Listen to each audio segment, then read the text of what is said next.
नमस्कार, बहुत स्वागत आपका। मैं हूं आपके साथ मनुराज सक्सेना। ट्रंप का आज ऐसा रूप दिखा है जो दुनिया ने शायद कभी नहीं देखा होगा। ट्रंप ऐसे भड़के कि आज वो गाली गलौज पर उतर आए। किस पर भड़के हैं, क्यों भड़के हैं, क्या कहा है, आपको बताएंगे। पूरी खबर रहिए इस वीडियो में मेरे साथ। नमस्कार, मैं हूं आपके साथ मनुराज सक्सेना। ईरान इजराइल, जी हां, चूंकि सभी की निगाह ईरान इजराइल युद्ध पर टिकी हुई है। ट्रंप लगातार कोशिश कर रहे थे कि सीज फायर हो। घोषणा भी उन्होंने कल की थी कि वो सीज फायर हो गया है। अब यहां पर देखिए क्या हुआ। यहां पर सीधे ट्रंप कुछ देर पहले आते हैं और ईरान इजराइल पर जमकर भड़कते हैं, जमकर गुस्सा होते हैं, आग बबूला होते हैं, ये कहते हुए कि दोनों ने सीज फायर का उल्लंघन किया है और मैं दोनों से बहुत निराश हूं, यानी कि ईरान से नाराज हूं, इजराइल से नाराज हूं।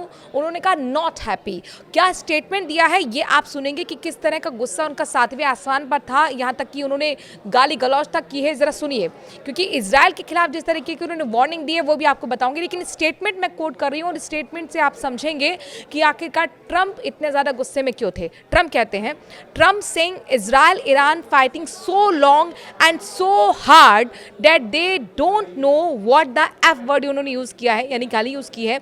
दे are doing on White House lawn. You know what? We basically have two countries that have been fighting so long and so hard that they don't know what the they're doing. Do you understand that? और उन्होंने ये भी कहा कि मैं अपने pilot Israel से वापस बुला रहा हूं। जाहिर तौर पर इजराइल जो 13 जून को ईरान पर हमला किया गया था या अब तक जो युद्ध चला है उसमें एक बहुत बड़ी बैग बनकर खड़ा रहा अमेरिका। जितने भी वहाँ पर फाइटर प्लेन्स आते हैं, मिसाइलें आती हैं, ड्रोन्स आते हैं, जाहिर तौर पर अमेरिका की तरफ से आते हैं और फाइनेंशियली भी बहुत बड़ा सपोर्ट अमेरिका कर रहा है, दुनिया जानती है।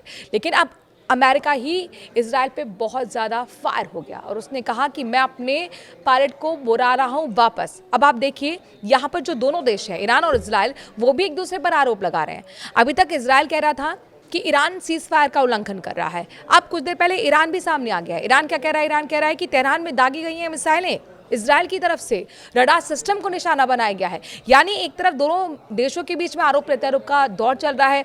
बड़ी बात यह भी है कि जब ट्रंप ने घोषणा की थी ये बताते हुए दुनिया को कि मैंने बहुत बड़ा काम कर दिया है, दोनों ने अपने हित साध लिए, यानी कि अपना अपना उन्होंने देख लिया कि कहाँ तक युद्ध खिंच सकता था, कैसे एक दूसरे से बदला लेना था। लेकिन अब दोनों सीज फायर पर रजामंद हो गए हैं। ये ट्रंप की तरफ से किया गया था। हालांकि उनकी घोषणा के कुछ ही देर बाद ईरान ने उनके दावे की पोल खोल दी थी और डिनाई कर दिया था, कहा था कि हमने ऐसा कोई कमिट नहीं किया है।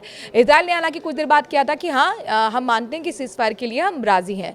लेकिन इस बीच अब ट्रंप का ये फायर होना, ये गुस्सा होना, आखिरकार गाली गलौज पर उतरना, इसके कई मायने निकाले जा रहे हैं। लेकिन बहुत महत्वपूर्ण होगा देखना कि 13 जून से जो युद्ध अभी तक चल रहा था 10 दिन से, आखिरकार किस दिशा में जाने वाला है। क्योंकि सीज फायर ट्रंप के मुताबिक हुआ, उल्लंघन अब हो रहा है, तो क्या इसे वाकई सीज फायर माना जा सकता है? हालांकि सीज फायर की घोषणा में ट्रंप हमेशा से, अगर आप देखेंगे, बहुत दावे बहुत जल्दी कर देते हैं। कि जल्दबाजी कर दी ट्रंप ने, ये अपने आप में भी बहुत सवाल है बड़ा।